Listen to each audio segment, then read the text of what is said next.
ایک مرتبہ اللہ کے نبی حضرت عیسیٰ علیہ السلام اپنے ساتھیوں کے ساتھ کہیں جا رہے تھے۔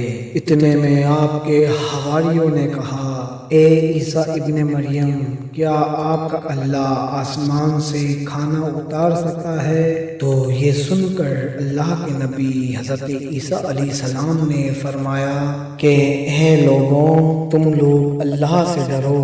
انہوں نے کہا، یہ تو ہم اپنی ایمان کی تصدیق کے لیے کر رہے ہیں تاکہ ہم اللہ کی قدرت کو اپنی آنکھوں سے دیکھ سکیں اور پیٹ بھر کر کھانا کھا کر اپنے ایمان کو بڑھائیں۔ وہ لوگ جو کفر پر ہیں ان کا ایمان بھی آپ پر ہو جائے۔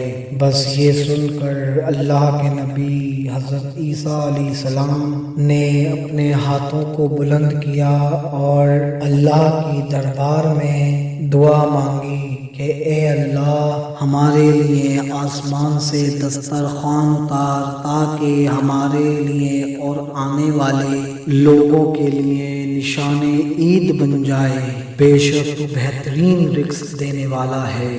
بس جیسے ہی اللہ نے عیسیٰ علیہ السلام کی دعا سنی تو آسمان سے ندا ہوئی کہ اے عیسیٰ، اللہ نے تمہاری دعا قبول فرمائی، لیکن اس دسترخوان کے اترنے کے بعد اگر ان لوگوں نے خیانت کی تو ان پر وہ عذاب نازل ہوگا جو آنے والی نسلوں کے لیے عبرت بن جائے گا۔ ابھی الفاظ مکمل ہو ہی رہے تھے کہ اتنی ہی دیر میں آسمان سے فرشتے دسترخوان اتار کر لے آئے، جس میں 7 مچھلیاں اور 7 روٹیاں تھیں۔ بعض روایتوں میں ہے کہ آسمان سے مچھلی اور گوشت اترا، اور کچھ روایات میں ملتا ہے کہ صرف ایک مچھلی خوب پکی ہوئی اور بڑی مچھلی اور قسم قسم کی سبزیاں اور روٹیاں دسترخوان پر موجود تھیں، اور ایک روٹی پر روغن شہتوت اور ایک روٹی پر شہد، ایک پر گھی اور ایک پر پنیر اور ایک پر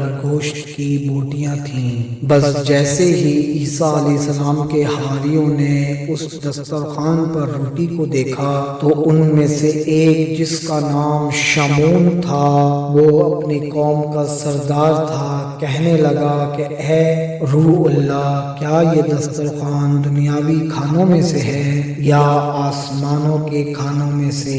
تو اللہ کے نبی حضرت عیسیٰ علیہ السلام نے جواب میں فرمایا، یہ کھانا نہ تو دنیا کے کھانوں میں سے ہے اور نہ آسمان کے، یہ ابھی ابھی تمہارے پروردگار نے ایجاد کر کے تمہارے لیے بھیجا ہے۔ پھر آپ فرمانے لگے کہ خوب پیٹ بھر کر کھاؤ اور اس میں خیانت نہ کرنا اور نہ ہی کل کے لیے ذخیرہ کرنا، ورنہ اللہ کا عذاب تم پر آ پہنچے گا۔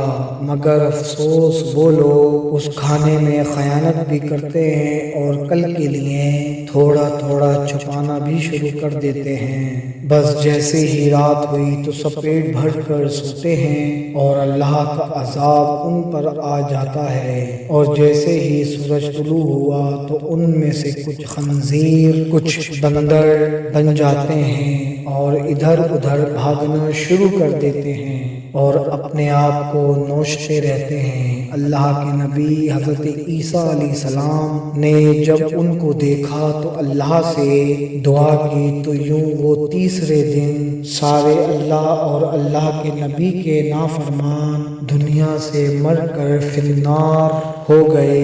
بے شک اللہ کے نافرمان کا یہی حشر ہوتا ہے۔ اللہ پاک نے اس واقعے کو اپنی کتاب سورہ مائدہ میں محفوظ کر لیا ہے۔ جب ہی اس سورہ کو مائدہ یعنی دسترخوان کہتے ہیں۔ اے اللہ، ہم سب کو اپنے فرما بردار بندوں میں شامل فرما اور ہم سب کو ویسا بنا جیسا تو ہمیں دیکھنا چاہتا ہے۔ اللہ تبارک و تعالیٰ سے دعا ہے کہ وہ ہمیں توفیق دے کہ ہم ہر لمحہ ہر پل اس کا شکر ادا کرتے رہیں۔ آمین یا رب العالمین۔